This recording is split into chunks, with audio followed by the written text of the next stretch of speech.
You're a leader, but you're a servant leader, and you want to be in service of something greater than yourself. You have a spiritual foundation to why you do what you do, and you want to create a strategy that reflects your values, right? A lot of the books that are out there written about how to create strategy and these best practices, we have to ask, who are they best for?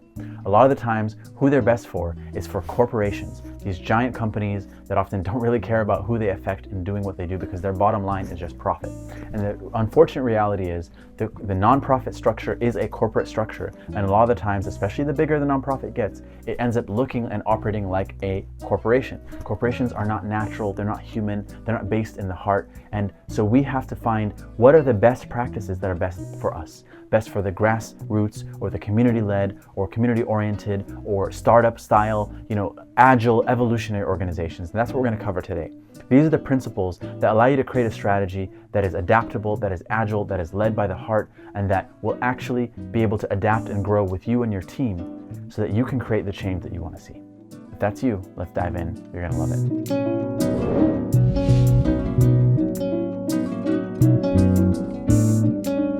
So you have a vision. There are people you want to support. There's income you want to earn. There's change you want to create. You want to take your vision and make it a reality. And we all know that ideas are great, but it's the execution of that idea that makes the difference. And that's where strategy comes in. People talk about strategy all the time. What's your strategic plan? What's your strategy? How are you going to make this happen? So there's a lot of what we call best practices out there for strategy. But one of the challenges that I've seen both in my own work, but also with the dozens and dozens of organizations that I've fiscally sponsored, that I've consulted, that I've worked with all over the world, is that the best practices that we hear about, that are written about in books, so often those are for big corporations, giant corporate-like nonprofits, and the lean, community-based, grassroots, startup-type organizations and projects that I love to work with and often have the real community-based solutions, they have a completely different need. Best practices, but best for who? We're going to talk about how you can use the best of those best practices, because there are things that are familiar, things that people recognize, and that's important.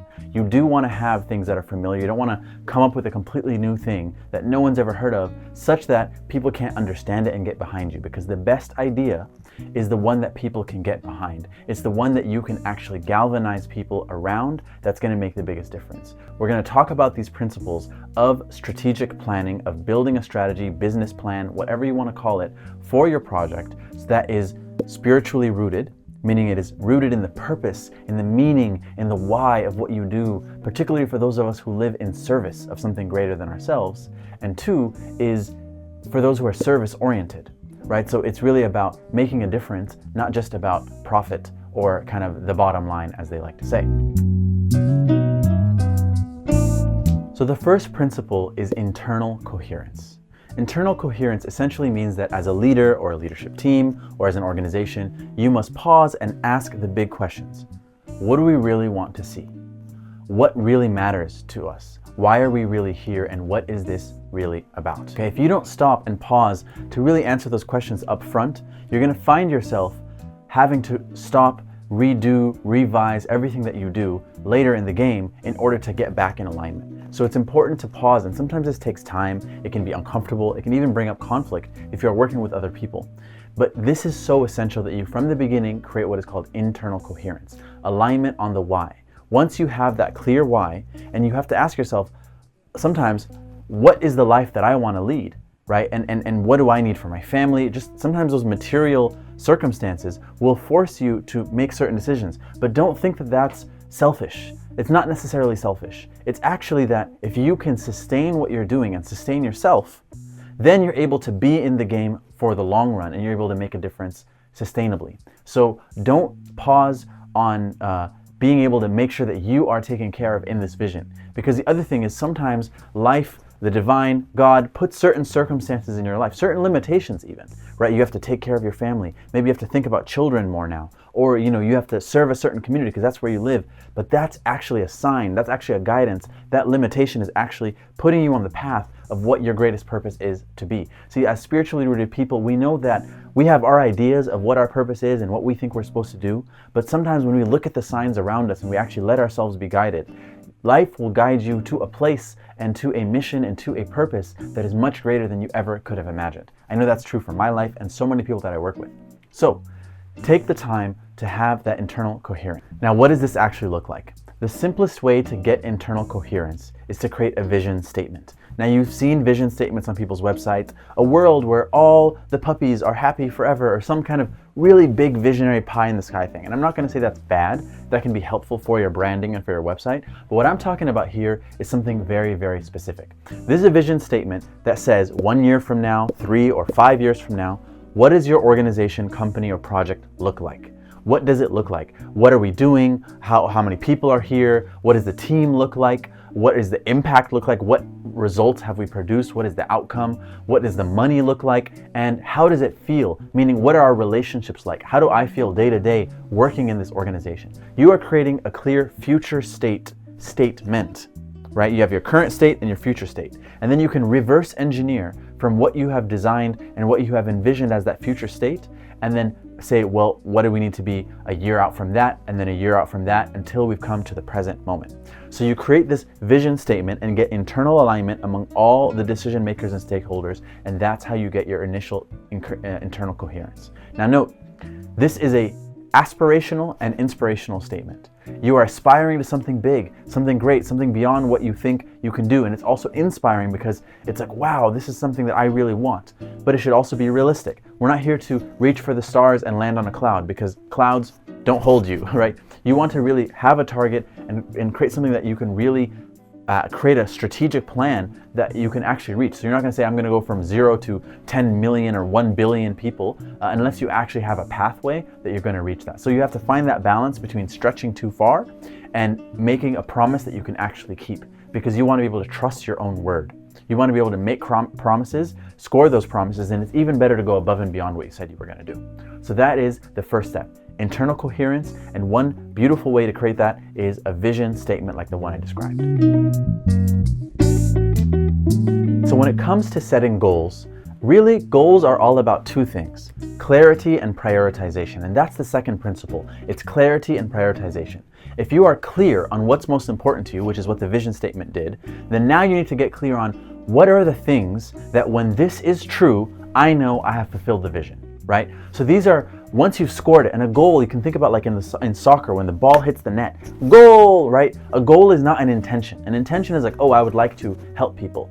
A goal is, I would like to help 10 people by 2027, right? A goal is something that you can score. There's a ball hits the net moment. And then another, and this is where so many people get lost, okay? They have 5 goals, but they have not identified what's the number one goal. Back in the day, there was no such thing as priorities as a plural. Priority was only one. It's the thing that is prior to everything else. So you have to know what is the number one in this big vision. What's the number one thing that has to be true, that is more important even over the others? It doesn't mean the others are not important, but trust me, if you can get clear on what's more important than everything else, and then what's number 2, and what's number 3, and what's number 4, and those things stack into each other, you are going to be able to make decisions in a clear way, and you're going to avoid a whole lot of headache and heartache down the line, especially if you're working with others. So you need to have clarity on where we're going, why we're going there, what's the most important thing about being there and about getting there, and then you can have that in that order. So the reason you don't want to have a vision that's too vague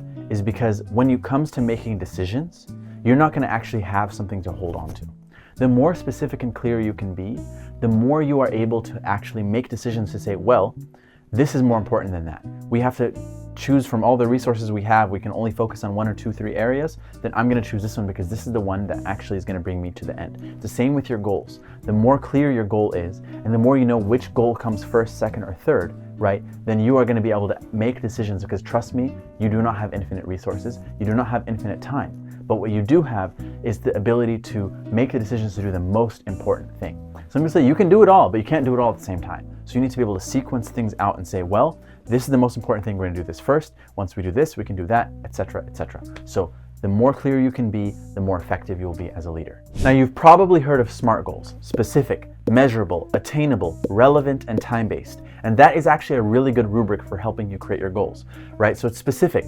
You have to have a ball hits the net moment, like, I've helped 10 people, I've raised $300,000 a year, I've done this thing. Measurable, meaning that you can measure it. You're measuring in dollars, in number of people served, in amount of time. What is it that lets you know that's the metric? You have to have clear metrics, because if you can't measure it, you can't manage it. And if you can't manage it, you're going to have a whole lot of headache. attainable. As we said, we want to have goals that are actually reachable so that we can develop trust internally and with the people we work with. Relevant, right? So you have to have a goal that is relevant to the most important thing and why of that vision. You're not saying, oh, my vision's all this and my first goal and top priority is this whole thing over there. That means you don't actually have clarity on what's important to you, and then time-based. By when will it be done? And so if you're not sure exactly when, then give yourself a couple of weeks or months or whatever it is, but give yourself a day by when for sure it's done by that time, because you want to be able to really have a little bit of accountability behind you and be able to plan accordingly. Now, another thing that I like to add on top of that, I learned this from Alze Calhoun, is this concept of goal and a bronze goal, right? So the bronze goal is like, if at least this happens, this is the minimum viable product. This is I'd be proud if this happened, right? So maybe that bronze goal is I want to make $100,000 a year, or I want to be able to serve 100 people in this year, right? And if I do that, I'm going to be proud of myself. I'm going to know that I fulfilled that mission at the very minimum thing that has made it worth doing, right? Now, a gold goal might then be 250,000, might even be 300,000. It's like, well, I can actually see that if everything goes right and the Most High blesses me and things go the way that I need, I could actually reach 300,000, 400,000, or I could actually serve 200, 300, 400, and that gold goal and that bronze goal. And then you break down all of your metrics accordingly. And it's like, well, if we get 10 customers, we get 10 projects, we can reach 100. But if we get 20 or 30, we can reach 400, okay? And then you want to have 3 to 5 top level goals in order. And I like to recommend that you try to keep them to 1 sentence or less, right? By 2024, I am raising $300,000 a year and can provide for our team, and we can all provide for our families. We're serving our community effectively, reaching 50 people per year by the year 2027 with the measurable outcomes based on surveys and people served. Or the team is working efficiently and our annual staff satisfaction score is 80% or higher by 2028. These are very measurable. It's 1 sentence and it's like, boom. You can have your top 3 to 5 goals for the whole project, the whole organization, and then you can break that down. Okay, what are the 3 goals for finances, the 3 goals for operations, the 3 goals for programs and services, or the products that you're doing, the team, marketing, etc. Right? And then when you're wearing each hat of your leadership of the organization, when we're in marketing mode, these are the top 3 things in order of priority when it comes to marketing. These are the top 3 things in order of priority when it comes to the team, etc. and etc. And so one last thing I want to say is sometimes in order to create these goals, you actually just have to start with what are the different departments or the different sections of this project or organization. If you have a bigger organization, sometimes in order to organize your goals and even organize your thinking, you actually have to just pause and check what is the structure of the organization or team, right? Sometimes we have different functions. You could have 3 people, but you could have 5 teams, because those 5 teams are different combinations of those 3 people when they're wearing certain hats. So like us 2 come together for the finances, then me and another person get together for the marketing, all 3 of us come together for the strategy. So you can sometimes organize your project into 3 areas, which is the core functions, meaning the executive, the decision making, the strategy, the finance, legal, operations, HR. This is like the body of the organization that kind of has the internal organs, right? And then you have the programs or services, which are the hands and the arms that reach and actually make impact, or the products that you're doing, right? And there might be one product over here and one product over there. And then there's outreach, which is marketing, community engagement, sales, and all the things that bring people into that. So you can have these very simple 3 buckets, or then you can break those down further, but don't break it down so much that it's complicated. Think about it in the order of how many people do you have on each team and how many things are they covering, and try to consolidate it accordingly. Roles. Oh, roles and goals. You have to have goals and then you have to have roles. So it is so common that when you see people working together and organizations working together, that the roles are not clear, the decision-making authority is not clear. We don't know who to go to for what. We don't know who gets to choose or makes a decision for what, and it can create so much headache. And guess what? Even if you're a team of 1, you have to know your own role very clearly and own that role and understand what are the things that I'm responsible for at the end of the day, because with great power comes great responsibility. So one of the things that I like to use is a model like something called SADE, S-A-D-E, okay? S, sponsor. Who is the sponsor of a certain department, of a certain goal, of a certain metric, right? When we talk about metrics, we're going to talk about that later, but Who is the one who's responsible to make sure that thing happens? The A are the advised people and the advisors. These are the people that you need to let them know updates. They need to be kept in the loop. And they're the people that you go to for guidance because they might be in charge of other aspects of the organization, project, or company. And those things need to work together in tandem. So, the marketing team should be having the strategy team or the sales team or the product team as an advisor on the market that they're creating because they need to know that the community you're trying to reach is actually getting outreach to. The D is the decider. Sometimes the decider is also the sponsor, but sometimes they're not, right? Sometimes that person is going to be not related to the actual project or team, but they are going to be someone who is managing that, right? So the decider, you need to know who is that person, and the E is the enactor or the enactors. There could be multiple, right? So you should have one sponsor. One person who's responsible for making sure that the thing happens at the end of the day, right? This person is ensuring the momentum. Why? Because when you have multiple sponsors, here's what happens. Well, you were supposed to do it. No, well, you were supposed. Well, why didn't you schedule? Well, I was supposed to schedule. No, it's better to have one sponsor, even if both people are deciders, right? So maybe you're both a team and you're both deciding, right, as a team, but that person's the sponsor and then the other person can be the sponsor of something else. And that way you spread the responsibility a little bit and people can then have a really clear lane of who's in charge of what and who's bottom lining each aspect. And then you can have as many advisors as necessary. You don't want to have too many cooks in the kitchen, but as many are necessary to keep everyone in the loop. The decider should also be one if possible, but the decider is not always one. Sometimes it's an entire board of directors. Sometimes it's the entire, founding team. So the deciders is whoever really at the end of the day has the decision-making power. And then the E is the enactor. Now, sometimes you have something called a community engaged or community advised process, right?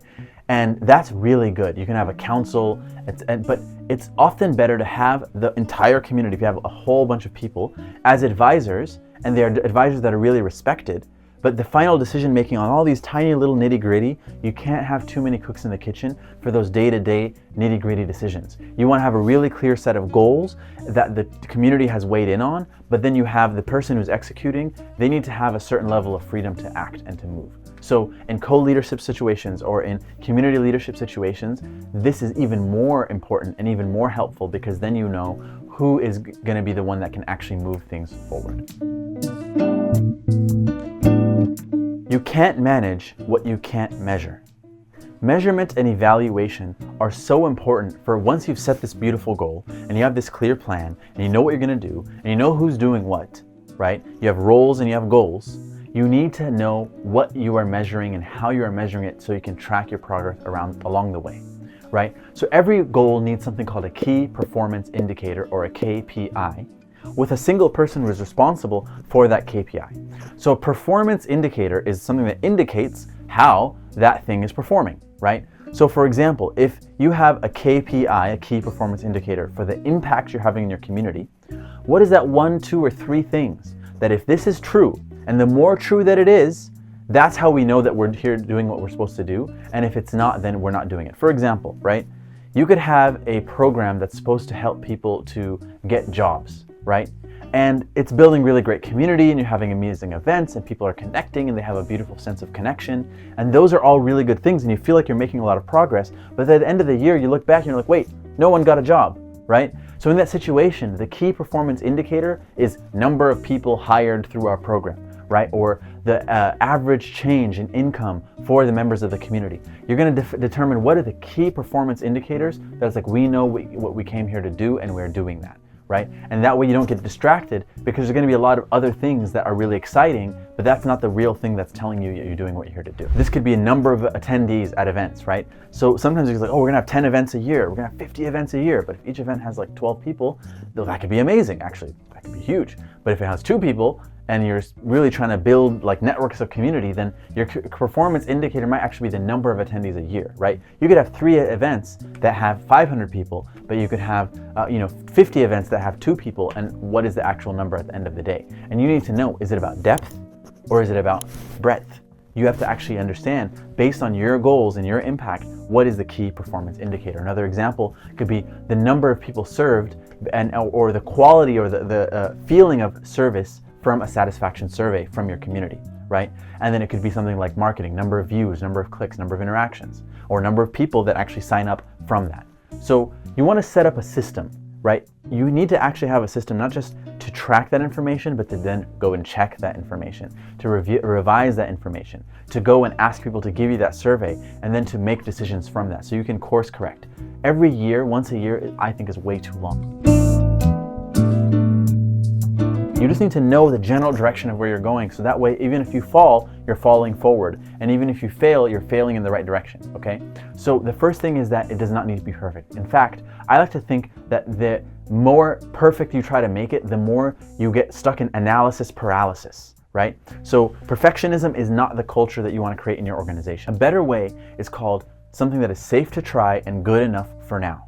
This is something that comes from the work of holacracy or sociocracy, which are different structures for leadership and decision making that are really designed for community-based things, and really I think are better for all kinds of organizations. You can look into them.